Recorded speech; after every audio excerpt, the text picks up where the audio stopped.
Asalaamu calaykum waraxmatullaahi wabarakaatu.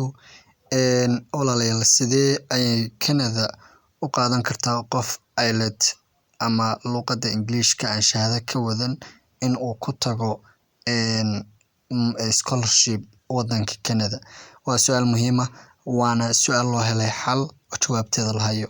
Haddaba waxaa soo baxay scholarships hadda available ah oo dadku ay codsan karaan oo Canada lagu tagayo without IELTS isagoon qofku shahaado ama certificate luqadda wadan inay aqbalaan haddii ay aqoonsadaan shahaadadiisa uu wato. Sidoo kale waxaa jira wadamo countries in Europe ah oo aad ka baran kartid jaamacad ama college adigoon wadan wax IELTS oo IELTS waa aqoonsiga mataqaanaa shahaadada luqadda Englishka heerkaaga ay gaarsiisan tahay iyo TOEFL labada midna adoon lagaa rabin ayaa tegi kartaa. Waxaa ka mid ah wadamadaasi study in France inaad France without IELTS ku tegi kartid, Germany, Italy, Poland, Sweden, Spain, Norway, Khubrus, Ireland, Netherland iyo Belgium. Haddaba walaalayaal intaas wadan aan soo tiriyay haddeertan kulli waa diyaar waana available. Scholarshipka marka qaabka oo apply garanaya linkiga halka yaala ayaad ku dhufsanaysaan. Waxaan idiin soo dhigi doonaa qaybta hoose ee commentiga. Ha ka bixin ilaa waxa muhiimka aad ka gaaraysid videogan dhammayso. Linkigaas haddii aad searching gareyn kartid waxaan idiin soo dhigayaa qaybta waad u jeedaan shaashada haddeertan ayuu ku qoran yahay.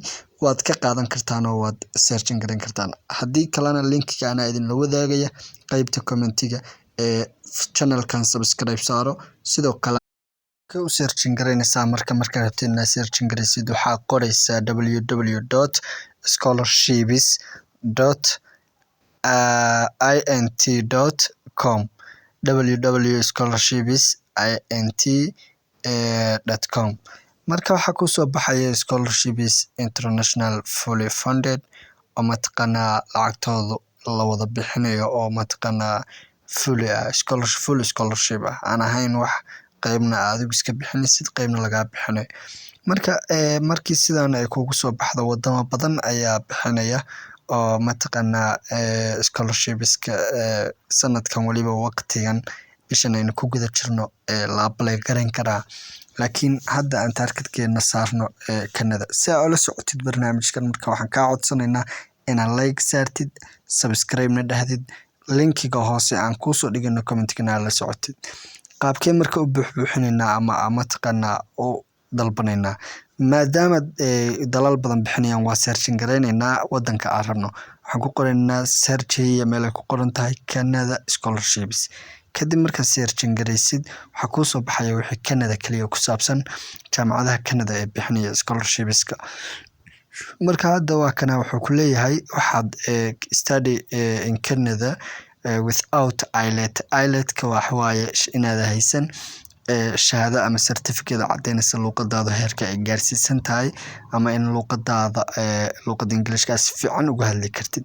Marka luqadda qofka inuu si fiican uga hadli karo loogama baahnaa lagu leeyahay ama mataqaanaa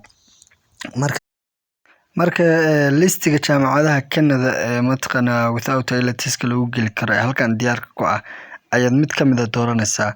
Markii University of haddeer Winnipeg oo kale linki bay ku siinaysaa. Linkigaas ayaad ku dhufanaysaa oo mataqaanaa oo ku qoran yahay visit here halkan booqa ah. Kadib ayaa mataqaanaa linkiga markaad ku dhufatid jaamacadda admissionkeeda dalbanaysaa. Admissionkuna hadda waa furan yahay oo waa apply gareyn kartaa waqtigan aan joogno. Marka 2 maalin bay shaqeyn waa Sabtida iyo Axadda inta kale waa furan yihiin. Sidoo kale Brock University oo ku taala iyadana cariga Canada ayaa diyaar ah oo ardada ay qaadanayso oo diyaarisay in mataqaanaa intee furan yahay.